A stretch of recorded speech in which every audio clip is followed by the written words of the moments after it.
Hi everyone! Today we're going to be learning how to make beeswax wraps. Beeswax wraps are wraps made out of beeswax, as the title suggests. They're perfect for wrapping because they're grippy and moldable, making them easily capable to wrap around food and containers. These wraps are a great alternative to plastic wrap and plastic sandwich bags. They're cost effective, you can reuse them many times, they're better for the environment, and they're more gentle on Mother Earth. In Hamilton, you can't even recycle plastic wrap or plastic bags, so that makes it end up going into the landfill and polluting the environment. Lots of plastic can also contain harmful chemicals and can have a chance of getting toxins into your food in some situations. Some other alternatives are reusable sandwich bags and Tupperware containers, but today we're going to be learning how to make beeswax wraps. You can buy them online or from some stores. The Pale Blue Dot in Hamilton is a great store for sustainable products, but they're easy to make from scratch, so why not? In the packages, you'll receive one 6x6 fabric, one 11x11 fabric, beeswax pellets, pine resin, jojoba oil, and 2 pieces of parchment paper. For the smaller 6x6 fabric, you'll need 2 teaspoons of wax, 1 teaspoon of pine resin, and a 1/4 teaspoon of oil.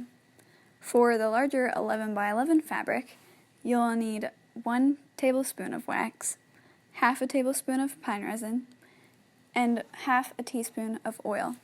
Usually for the first step, we would have to grate up the beeswax blocks, but today we're using pellets, so that's not needed today. Put an old towel down for protection underneath the parchment paper and tape the parchment paper down so it doesn't move when you're trying to iron. I have the top piece of parchment paper here taped on one side for it to be easy and quick to use. Place your piece of fabric on the bottom parchment paper. First, spread on your required amount of beeswax for the size of the fabric. So here I have my 6x6 fabric, so I will be spreading around 2 teaspoons of wax. Spread this evenly around.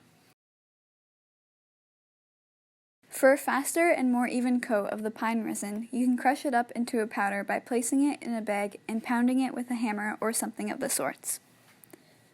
Then, put the pine resin all over the fabric as evenly as possible. For the 6x6 fabric, we will be using 1 teaspoon of pine resin.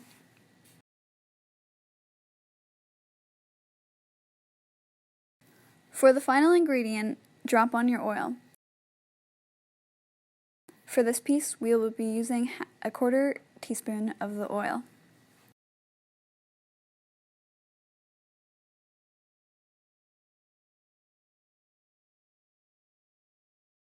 Place the top piece of parchment paper over your creation and use the iron to melt all of the ingredients into the fabric. Use your free hand to hold down the edge of the parchment paper so it doesn't move around while ironing.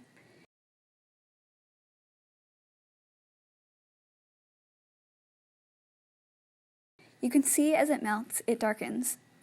You want to iron this until it is all melted.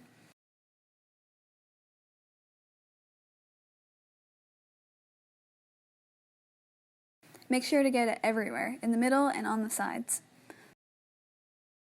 We do not have to do anything to the backside because all of the liquids will have soaked through.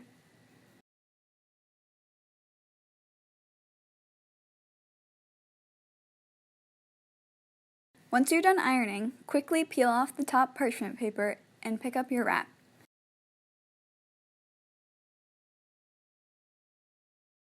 To dry, swing it back and forth until it sets. This does not take long. Place it on a drying rack or hang it up with a clothespin to ensure drying. While your first is drying, you can work on your second wrap. For the larger wrap, it is the exact same method, just larger measurements for the ingredients. So for the larger one, it will be 1 tablespoon of wax,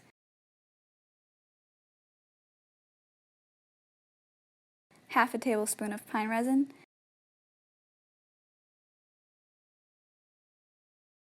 and a half teaspoon of the oil.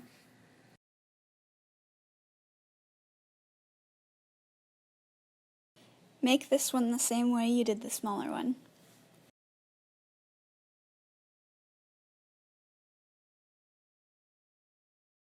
After ironing, I realized I didn't spread out the ingredients enough, or I didn't put enough on for the liquid to reach all the spots on the fabric. So if this happens to you, just put a little bit more of everything on the spots that need it and keep ironing.